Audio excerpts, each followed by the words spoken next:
Right. All set. Super. Well, we welcome all of you to our Baldwinsville Public Library card making class. My name is Missy Shipman. It is February 8th, 2024, and we're gathering to make some beautiful Valentine, Galentine, springtime cards tonight. You know how I enjoy sharing some paper engineering, so we're doing a very simple fold tonight, but it's got some engaging pieces and parts. We're going to begin with this card tonight, and then we have a fun, colorful Valentine, as well as a beautiful love card, which could be a Valentine, anniversary card, a wedding card, a birthday card, a thinking of you card, a get well card.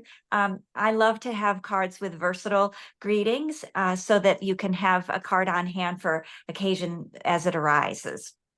But we'll start with the Hello Friend card tonight, the one that has the little bird. And so in your kit, if you picked up a kit from the library this month, we thank you. That's with a $5 suggested donation. It includes all the materials to create the projects. And you, of course, can combine these supplies with materials you have at home from past month kits or things that you have from your crafting stash. And I love to see and hear about the variations, your alternative projects that you create using these supplies. The original card design for this I received from my friend Sarah from Vermont, and I just loved how it is engaging here with the pull out to the left and then a flip up to the top. You've got lots of room for writing here or to add a photo or some drawings or illustrations, more stamping. And I just think it's a really clever way to show off a lot of the Floral Designer Series papers. The paper we're using tonight is called Flight and Airy, and it's part of Stampin' Up's celebration offering, which continues through this month. There are lots of little birds in here to fun fussy cut. So in your kit, you'll have a variety of papers, some strips, and remember the papers are double-sided. So you can flip and flop your papers and create your own custom card. You'll also receive a fussy cut, part of a paper that you're going to fussy cut the bird. Fussy cut means we're going to cut close to the edges here. So that's a terminology used in fabric as well as in paper crafting. And it allows us to kind of make a focal point. We're going to pop it up with some dimensionals, so it will really give some height to this project tonight. So inside here are some dimensionals for you and your card parts. We'll start by taking out the Blushing Bride card, and it's already scored here. So you're going to fold on that line, and then you can use a bone folder or the back of a spoon or your thumb or forefinger just to crease that nicely. Then what we're going to do is fold back the card. Now, if you wanted the white to show, you would fold it the way we have here. This card is actually printed, so it's white on one side and pink on the other. Because I want the pink to show more, I'm going to first hide the pink by folding it so that the white is open. And then I'm going to take this edge and fold it over to meet the edge on the left. And I'll use my bone folder again to make that a nice crease. So now when the card opens, it's going to showcase more of that pink color. And the back is what is white. So again, you have your card. This instead of folding it so the right side is out, we're actually going to start by folding it and hiding the color, and then folding that back. Now the fun part begins. The fun part begins where you get to decide as a designer what sides of the paper you want to showcase. Now on my original sample here, I used the large floral and bird piece on my white section. So for my sample tonight, I'm going to do the opposite. And your papers are, some will be similar and some will be different, but all with those similar colors from the Flight and Airy Designer Series paper. Now the white cardstock that we have has been scored to make a portrait layout instead of a landscape. So we'll fold on the crease, fold on the score line. And we'll use some adhesive to put that inside our card. Now, you know I love the Tombow multi-purpose adhesive. This is a clear, it dries clear. It's a strong white glue, and you just need a thread. So you don't need to put a lot on here. It's going to be strong. Trying to catch the light there. You can see just thread. Or my friend Angela, she says dot, dot, dot, not a lot. So you're just going to sample some, but I tend to make a thread around the outside. And I'll add that to the inside of this textured pink paper.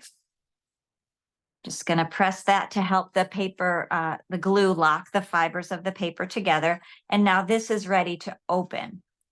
So I'm going to position paper on 3 panels. I have 2 smaller panels and then 1 wide one.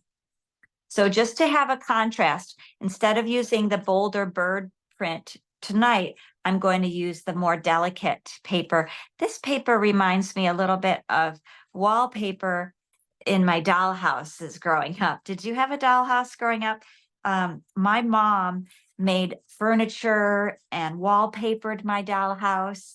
And we had paper similar to this in one of the rooms, I'm sure of it. Now I have these 2 pieces. They're kind of a watercolor wash on one side and then birds on the other, either the large bird or the smaller bird. Now remember, I'm going to have this bird here on the cover. And I don't want to be too competitive with that. I could keep the blue here. So there's a nice kind of neutral background behind the birds, or I could position this that has a little more activity. And it's really up to you. There are no rules here. I'm actually going to go with the more activity. These birds are going to complement these friends. So I'm going to choose to put the birds and the roses here. Can we wait until we fussy cut to decide which one we're doing, or? You can if you like. Basically, you can tell fussy cutting, you can kind of tell what you've got to work with, but that's fine if you want. I'll go ahead and fussy cut now before I do more gluing, and then you can make that decision. Okay. So when I fussy cut, the trick is to use a good pair of scissors, a nice sharp pair of scissors. These are called paper snips. I love them. And then basically I'm going to be turning with my left hand. I'm moving the paper and my right hand is staying still with the scissors. Now I've done this a lot and I'm pretty speedy at it. I also am not super particular about it, or not very much of a perfectionist. So feel free to take your time when you do your cutting. You might go a little bit slower, and it might matter more to you that it's a very consistent bit of white on the outside. I kind of move quickly and just give a little bit of margin to the shape. But see, the paper is turning, the scissors are staying quite stationary. It's also up to you how far in you go on your design. For example, there's this little bit between the tail of the bird and the leaves. If I wanted, I could go right inside there and trim it. Now, some people like to use an X-Acto knife for their trimming like this. Like I said, I'm not being too fussy. I just want to leave a nice white border around all of that. So I've got my happy lovebirds here, or good friend birds. They also remind me, anytime I see blue flowers, it reminds me of my friend Linda. Linda passed away several years ago from Alzheimer's. She was ill for a long time. And but blue flowers like this are forget-me-nots. In this case, they might be a fanciful flower that's not really growing because it's like a tree. But I always think of little blue flowers as forget-me-nots, and they remind me of my friend Linda. All right. Once you have that fussy cut piece, you'll go ahead and decide on your panels. Now, again, they're generally both sides, generally one side will be more of a neutral pattern or a smaller pattern, and one will be bolder. That's not always the case, but that's common for designer series paper. All the colors coordinate, so you can't goof it up. It's going to be just really your personal taste on the design. And the birds, remember, are going to sit on this label. They're not going to be directly onto the paper. That way they'd be more camouflaged if we put them right on top of these other birds. Be harder to see them. But we're going to give a little buffer of this gold label, gold edged label for them. So I'm going to stamp some greetings here. These are from a stamp set called Biggest Wish. And I love how they combined two different fonts. One is this bold capital letter font, and the other is a more scripty lowercase font. And depending on how you layer the colors, you can sit the words right on top of each other, or you can put one on top of another, like I have here. I've layered hello is a little bit over the friend. This time I might try it where it's sitting right on top, just so you'll have a comparison. So let's begin with the word friend.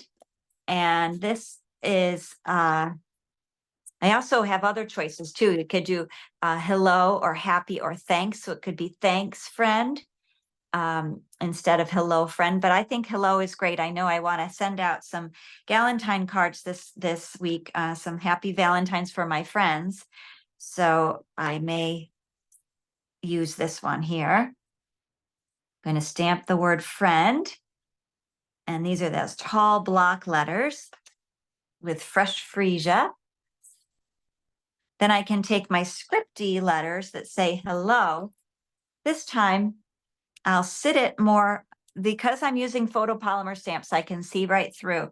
This time I'm going to sit it as though the hello is sitting right on top of the word friend. Let's see how well I can line it up. There we go. So it's just sort of on top. This sample, it's overlapping a little bit because the blue is that much darker. You can still read the hello and the friend. You can decide how you want to do something like that. You might have a greeting that can double like this, or you might have one greeting to use and then maybe a floral image or some hearts. My son Billy and I put together the kits this month that packed up your stamps with you and Julia, with Julia. And we tried to include some hearts for Valentine's or some springtime floral images. So if you have a flower image, you could also stamp that along with the greeting, or some hearts along with your greeting. Now, to assemble the card, we're going to use the dimensionals that were in that part of your kit. And I like to put 3 along the edge here, just on that one side, because of course I want the card to be able to open. I don't want to seal it tight.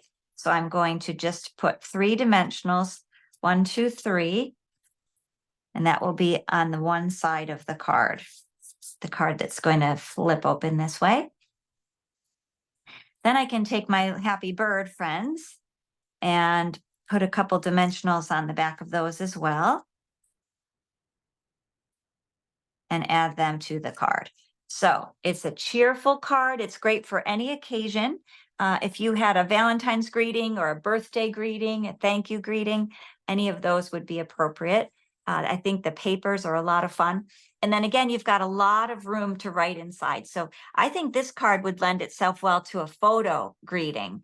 If you have a favorite card of a relative or friend that you want to send your card to, this would be a great place to have your photo displayed, as well as some writing. And the envelope that's included has these coordinating polka dots, which is lots of fun. And a card like this, even though it has some thickness to it, it generally does not need additional postage if you're sending it through the mail. If you ever have questions about that, take it to our friends at the Baldwinsville post office, and they can help you. What they want to check is that it's not too thick. It has to go through a special slot to show that it's not too thick. And they also don't want there to be any hard plastic pieces or buttons that would jam up the machines. But a card like this, even with those dimensionals, generally does not need additional postage.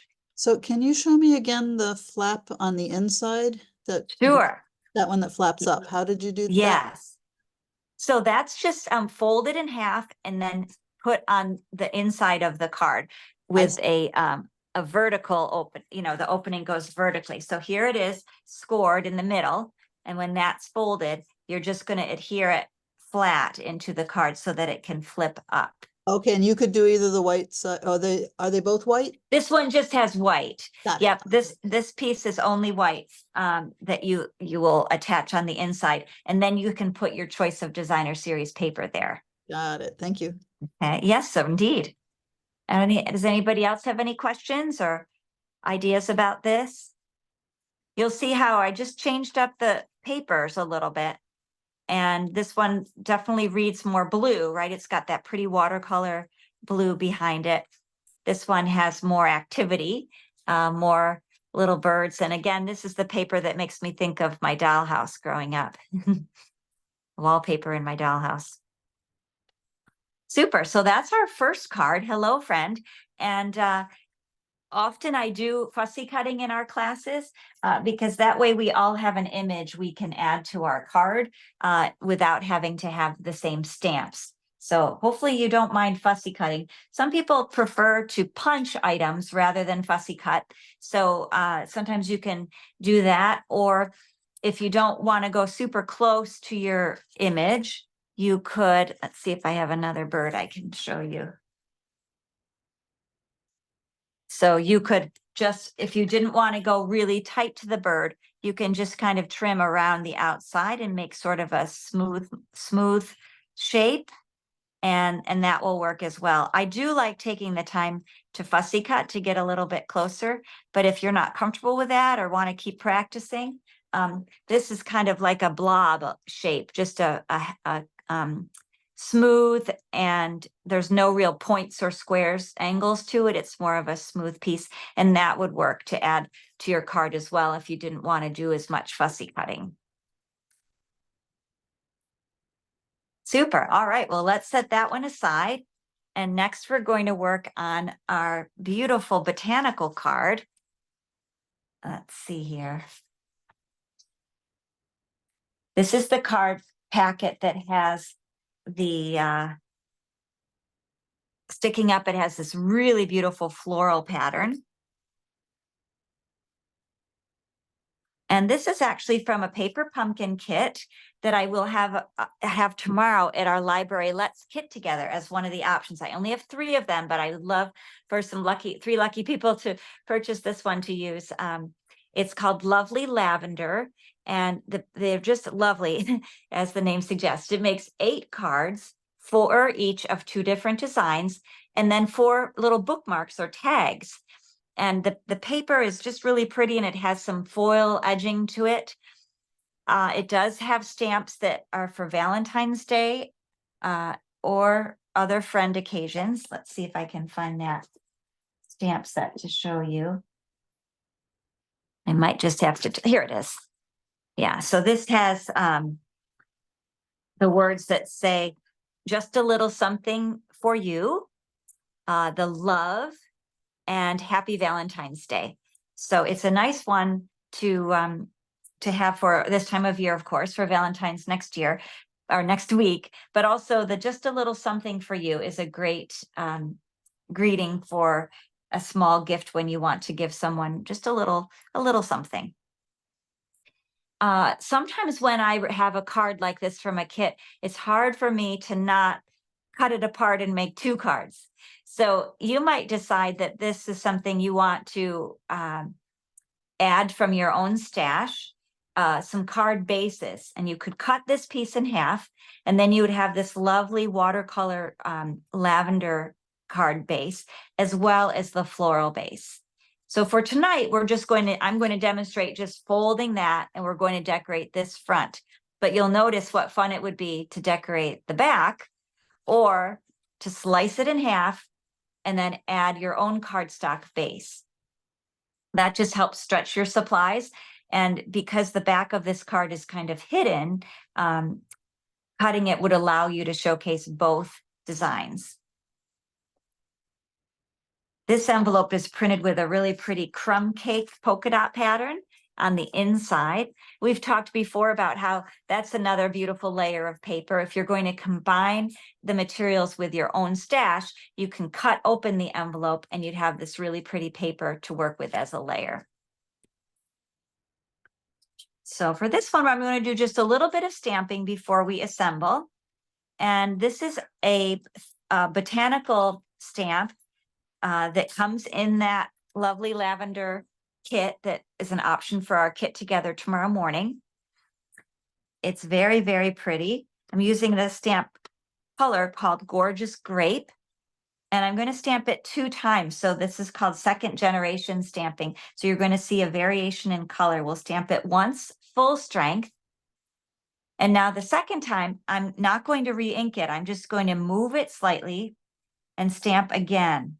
And so now I have a lighter impression of that same floral branch with the first generation, and then what we call the second generation, where instead of re-inking it, I just stamp it again. That kind of creates some layering and texture without another stamp color, just with That is one beautiful. I ink. didn't think of it. Thank you. That's a Yeah, great. it's really lovely, isn't it? And if I wanted, I could do a third generation, which would be very pale. I think generally the two, sometimes if it's too pale, it looks like you just didn't have enough ink. Lisa says she loves that shadow effect. I do too. I think it's really gives a lot of dimension. Yeah, you could do another one in a different color that's complementary as well. Definitely. Mm. Yep, definitely. You could make a full bouquet of this. But what we're going to do is add some of our die cuts to it. So I'm going to put in this lovely green that will contrast and some of these little lavender sprigs. So I knew I just needed a little bit of background texture here to kind of give a little bit of color and texture behind those items. So we'll go ahead and adhere. This is where we're heading, just so if you want to see, because again, you might make variations to the card. There's a little bit of twine here we're going to add, and you have a spool of twine in your kit this month. You're only going to use a few inches with the project tonight, but I hope you'll have fun using this for a number of projects. The crumb cake color is such a wonderful neutral color. It's a very natural element, the twine, and I know you'll enjoy that. So let's go ahead and put together the pieces of the focal point for our project tonight. I'm just going to dot, dot, not a lot on some of the little leaves and lay that here. It's okay if it hangs off a little bit. Mine's going pretty much to the edge. Then I'm going to dot, dot, not a lot my little lavender sprigs. Lavender makes me think of my friend Colleen, my friend from high school. Lavender is her favorite scent. She loves it. And there's so many nice products that feature lavender for sleep and just peaceful. Makes me think of peaceful times. All right. Now on my sample, I made one kind of bow. I'm going to demonstrate with the twine, but then I'm going to make another one. Since you have a generous amount of twine, I'm going to show you how you can double it up to make an even more dramatic element on your card. So first I'm taking about 8 inches and I'm going to just wrap it around. So I'm not going to tie anything, but you'll see how there's one end at the top here and one at the bottom. So if I squeeze that together, there's a loop at the top and there's at top and bottom, and there's a tail at the top and the bottom. That's how I did it for this card. And I just put it underneath the purple layer. And I'll show you how you might do that. You'll take your purple layer, and I'm going to put 3 dimensionals, one in the middle, and then one toward each end, not way to the end, but over to the side. The reason I'm not putting them right at the end is because it is going to hang over a little bit from this white label, and I don't want the stickiness to be exposed there. And then I can take one layer off of the dimensional and just lay down that little pretend bow so that it's got a loop at the top and the bottom and a tail at the top of the bottom. Trying to see, I'm going to show maybe with the red behind it, it will show up better. But because you have a lot of twine, let's experiment a little bit. This time we're going to double it up. We're going to make it 16 inches. And then when we make our little nest, we will have more. See, I'm going to wrap it around the 4 fingers here, and we're going to have more string. And it's going to just be kind of I like to call this a nest. It's got just more loops. So if I put that instead of this little guy, if I put all of those loops here, it's going to be a little more dramatic. See how there's some more twine there. It's up to you. Not everybody likes the elements like this. Some people find it kind of fiddly. And so you get to decide. Have a good dinner, friends, family. Love you. See you later. My fellas are heading out to dinner after basketball practice tonight. So to put our focal point on the card, I'm going to use dimensionals. Kind of like a dice. I've got 4, or I could put 1 in the middle here. It'd be like the 5, a die with 5, or a domino. Position that here. Now, my eye is interested in having this a little over off center to the left. You can put it in the middle if you like, or over to the right. I think the weight of it is kind of balancing, falling more to the left. So that's how I like it. And then when I have my purple piece, that's going to be pretty much centered here.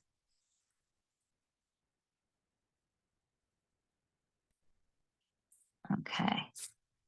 But I was saying some people don't enjoy the sort of the fussiness of the twine. And so you don't have to include it in the project if you don't like it. But what I like about it is that it just engages the person holding it with another texture. It makes you want to sort of touch it.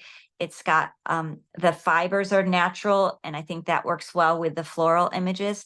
So I like to have ribbon or twine or string on my cards. It's tempting to have that look, cut it in the shape of a window box, and then you could have the string like coming out of the top of it. Oh, to cut this like with the little angles there? Yes, exactly. Yeah, And that's a have great the- idea. have the string kind of wave along the Yeah, top of it so that it looks like there's other stuff growing in there. growing in there. That's a great idea. It's really fun to have people's impressions. As we said when we got started, it's fun when you use the materials the way that you want and you mix and match, and you might make your card landscape instead of portrait, or you might cut and alter the pieces. So great ideas. Now the love, I'm just anchoring with a few dots so that it would stick on to the lavender piece. So Julia, if you make yours like a window box, you'll have to show it to us so we can see the variation. I think the papers are just so pretty. All these wildflowers and the different shades of green make it very natural too. And again, you've got an envelope with that pretty crumb cake paper inside. And that one's ready to send too. Now, before we leave this particular project to go to our last Valentine things, I want to show you a few other projects that are made with this the lavender suite that Stampin' Up's offering right now. The kit that we have tomorrow is part of it from Paper Pumpkin, and then there are also papers and dies and stamps available. So my friend Wendy made this really cool card that, believe it or not, the papers are in the same collection as these beautiful purpley ones. But there isn't any purple in this card. There's these lovely shades of green, and there is some jungle pale friends on each part. And I thought that was really lovely. This is a joy fold. We've made these before. I love this opening where we flip to the right, we flip to the left, and then there's a central image. So those are some more of those really beautiful papers. And here are 2 more cards. This one was made by my friend Sarah, and this one by Jane, who are some more of my team members with the Glad Heart Stampers. And again, just really lovely use of the different papers and die cut images. This is fun how they use different ribbons. This one has a glimmer shine to it, and this one is a more linen texture. Is that a glimmer shine twine, or is it actually a ribbon? It's a ribbon, yep. And it's actually a color called Orchid Oasis, which complements the purples really well. It's kind of a metallic glitter ribbon, glimmer ribbon. I'll take it out of the plastic so you can see it a little bit better. Sometimes there's a glare with the plastic, but here you can see the shine of this. Isn't that fun? Yeah. And she also has the little glitter gems. So I like the contrast of that, where it's sort of more natural fiber texture on the paper, but then the little bit of sparkle in the textures. And this one that Sarah made similarly uses the same designer series papers, but then that different texture on here. And the last one I'll show you from this collection, this is a card I created for an invitation for Aaron's Angels. This was one of my favorite charities, a organization based in Phoenix that provides children with food who are experiencing food insecurity. And so we were they have an event coming up, and I was invited to make invitations. And so the kit from Stampin' Up has these cards that have this window here. And so I stepped it up to make a shaker card. So in my window, I actually put some shimmer sequins and added some gold embossing, and it was a lot of fun. So again, it's that contrast of texture, which is really fun to play with. I think when you're creating, to have either, to have a contrasting texture, it just is very engaging. So our third project, we'll get to do some red here, some more traditional Valentine colors. And this one in your kit will be the red envelope.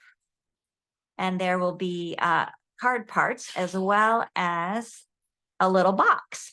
And this might look familiar to you. A year or so ago, we used these boxes at the library, and I recently found more in my stash, enough to share again tonight. So this lovely red envelope. It's the lunar holiday in the Chinese zodiac calendar. The Chinese New Year is happening in February. And so you might have read about red envelopes, and they usually have some gold. But we're going to use it for Valentine's tonight. I just wanted to remark that people should double check in their little packet for that one, because there's a lot of little parts. Yes, thank you. There are a lot of little parts. There are some little enamel hearts and flowers.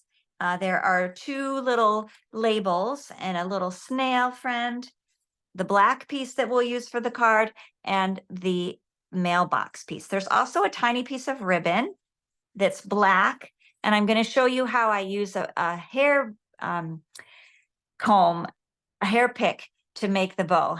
We've done that in other classes, but I'm going to give you a refresher on that one. So let's set apart your box for a minute. We'll go ahead and we'll work on the card first. Now, I have a stamp set that was designed to go with this, that has little hearts in it, and the hearts will add into this heart that's gold and already made gold for you. I'm going to add some hearts. Now, you can, if you have a heart stamp, you can put some hearts there, or you could use a marker to draw some little hearts there if you like. I'm going to show you how I ink up a stamp with a marker instead of an ink pad. So I'm taking my water-based marker, and you can, if you have Crayola markers or other water-based markers, they will work. Not Sharpies, because you don't want an alcohol-based marker. You want a water-based marker. And I'm just going to paint on the stamp pieces here, the hearts and the flowers. And then I will push it down so that they are kind of in between those gold flowers, just for some more fun texture, contrasting color. And I can take my little stickers and add those to the mix as well. So I'll have some hearts. And I chose to add a heart to the envelope here, as though has a heart on it when it's being mailed. So there's different sizes. I used a small one here and a large one here. You can decide. But again, it's that little bit of shine that's a lot of fun. We'll take our card base that's been scored and fold that, go along the line. Now, I didn't plan on this tonight, but I do want to remind you, you could make a very similar fold to this one if you wanted, so that your card would, instead of just opening this way, it would extend the way this one did. So anytime you have cards, especially when it's double, when there's white on one side and color on the other, it works really nicely. Or just a regular standard cardstock piece too.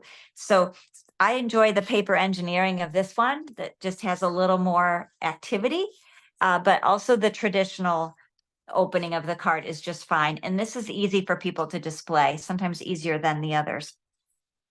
So we'll take this piece that we've stamped, that we've added the decoration to, and we've got this little black scallop line. I'm going to make just a thin line of glue along the edge here so that I can add it as a fancy scallop to the white piece.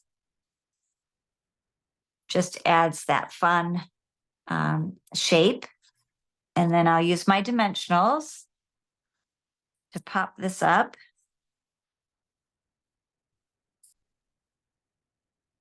There we are.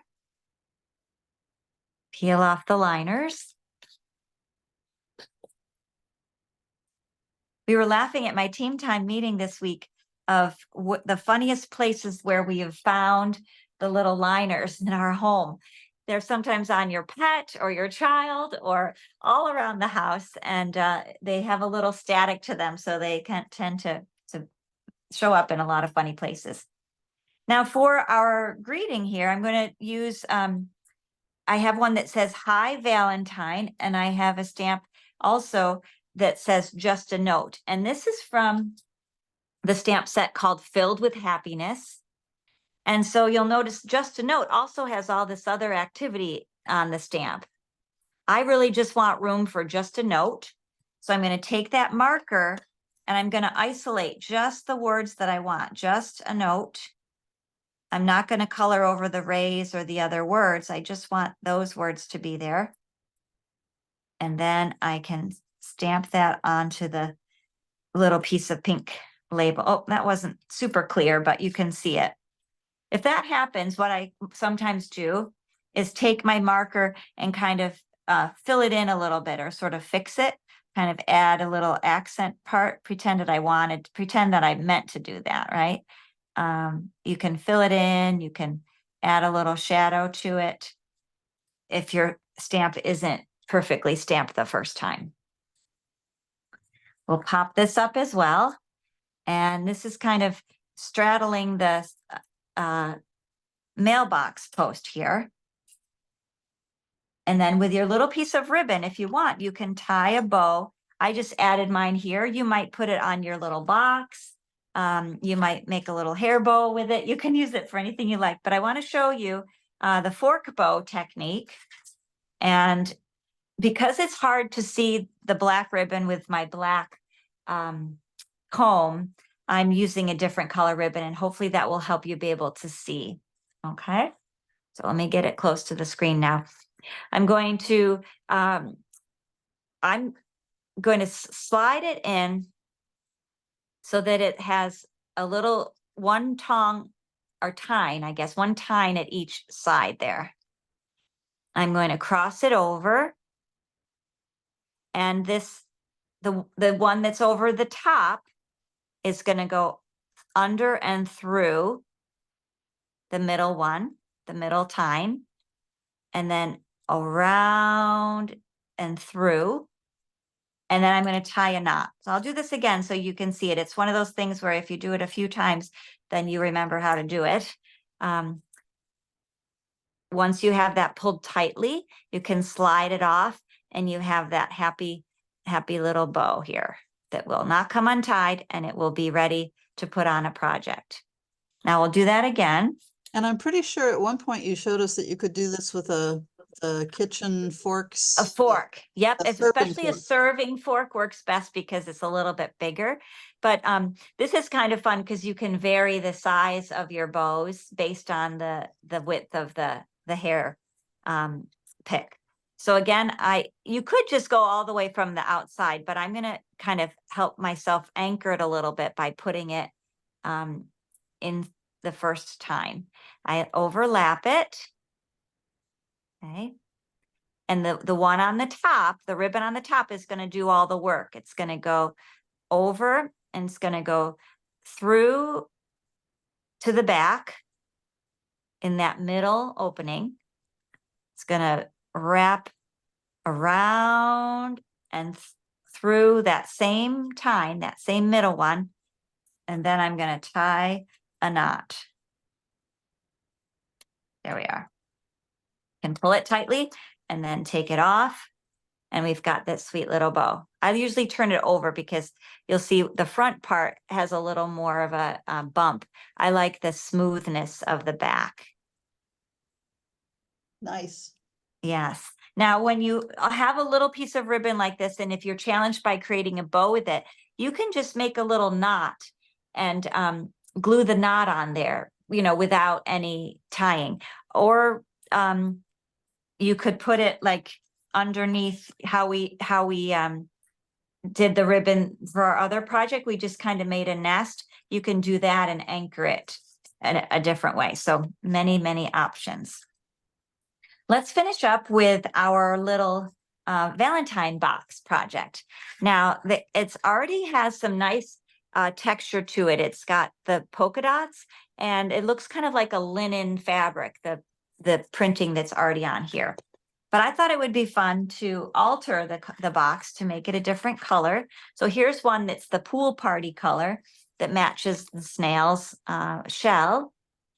And here, the sample one here I have, it's has a little bit of that blushing bride pink on it. So let's go ahead and do that for one of them here. Some of ours are just a plain white background, but I think you did a sponge technique or something at one time. Yes, yes. Sort of like a whisk color over it, a wisp of color.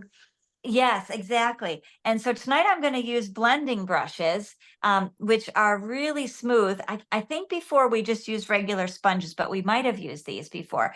And you can do kind of a rainbow effect with several different shades in a striping pattern. Tonight I'm just going to use the one color, but I wanted to show you two different sizes we have available of our blending brushes. These are like makeup brushes too. You can find those in lots of stores. And I'm gonna use the pink tonight. So on my glass mat, which is the surface that I'm using for stamping, I'm going to give myself a little palette of ink. I'm going to just tap it. So now I've got some pink ink sitting on this glass mat right now. Instead of taking my ink directly from the ink pad, I'm going to take it from my glass mat. It gives me a little more control, and it also is more protective of my ink pad. So when I hold the brush, I like to put my forefinger against this round oval shape here. And this part is in my hand and this part I'm pushing with my finger. I'm going to swirl it to pick up some of that ink. And then I'm going to swirl it over onto the box. And I'm just going to keep rubbing. And I want there to be kind of a inconsistent look. I like it to have shading that's varied. So there's sections that are darker and sections that are light. You might want to make it really even, and you can do that just by applying more ink until you have that desired effect. But one of the things I learned recently about this using the glass mat for this technique is I'm not wasting any ink. I'm just scooping it right up with my brush, and then I'm applying it to the paper. So I've used my ink. I can get more if I need it, but I don't have a real mess. I do want to take a cloth or my chamois or a paper towel and just wipe it because there will be a little bit of color there. But I love that I have less mess. I used up the ink. I didn't have a sloppy mess of ink when I was done. This box is already pre-scored for you. It's going to make a sweet little box like this. And so it doesn't need any adhesive. You're going to fold on all of the score lines. And remember too, if you wanted just a white box for a project, then the polka dots would be on the inside. That could be really fun. That's a blank slate for you to be any color, any pattern. You can stamp on this, stamp hearts or flowers or greetings from your kit stamps. That would be fun. I'm going to go ahead and do the, actually, should I show you what it might look like if we do it with white, Julia? I'll stamp some things quickly on here. That might be kind of fun to see. So I'm going to take my, see, I've got this really pretty purple lavender box. This is just to change things up because we already have this as a sample to look at. I'm going to take this pretty floral stem that we used for the card before. And I'm just going to stamp it a few times. And again, each time I'm going to stamp again without inking, re-inking, just so we get that variation of color. Once and twice. Do it again over here. And if it goes off onto my glass mat, excuse me, that's okay. Excuse me, I can wipe that up with my chamois. So I'm just adding texture, and this is if you wanted your box to be white instead of that white with the black on it. Okay, I think that's probably good. Especially if So, you have one of those texture stamp things that we have where there's about a lot of little things. yeah, several of you in your kits will have they have little hearts or stars or little flowers. That would be a fun one to use for something like this. So now I can just fold all of those pieces, all of those score lines. And I'm going to collapse it really. So this part is the lid. The part that has the rounded edges is the lid. So that's going to stay. We're not going to move that at first. We're going to be working with the parts that have these angular edges. Okay. So we take the notches. Yes. So we take these two little flappy parts and fold them in. And then the box is going to wrap over and lock in place. So same thing on the other side. We take the two flaps, fold them over, and then lock them in place with that side piece. I missed out one of the flaps and I had to redo it. Oh, okay. That can happen. And you can, if you're gentle, you can get it without tearing it. You can open the box again if you change your mind or you want to straighten something, okay? And then we just tuck those flaps in and we've got a really sweet box. And because it's got that solid white on one side, you can customize your box for anything that you wish. That looks Here's great. yeah, I think that was really fun to realize that's because I've had fun altering the outside with the polka dots, but I think altering the inside to make it is a fun idea. So you have your little snail friend and another one of these labels if you want to use those. You could also add the snail friend to the card if you liked. If you're not using him on your box, you could put him here. Okay. If anybody has any questions, I'd love to answer them. If you're watching this on replay and you have questions, you can reach out to me or to Julia. We love to hear your requests, things that you're experimenting with and how you're altering the projects. That's a lot of fun for us. Also, if you have special requests on things you'd like to learn, maybe you've seen a cool fold and you want to see if I can recreate it for us for our kits. I love a challenge. So bring that to our attention. I wish everybody a very happy February. Stay warm. Hasn't it been remarkable, the sunshine here in central New York? We're supposed to continue for a few more days. And I hope that will be fun for you and that you'll enjoy some Valentine, Galentine, happy celebration days next week with friends and family. And I'll look forward to seeing you in March. If you're able to join me in person tomorrow, for our library kit together, it is at 10 a.m. at the library, and we'd love to welcome you. So thanks very much, Julia. We'll see everybody soon.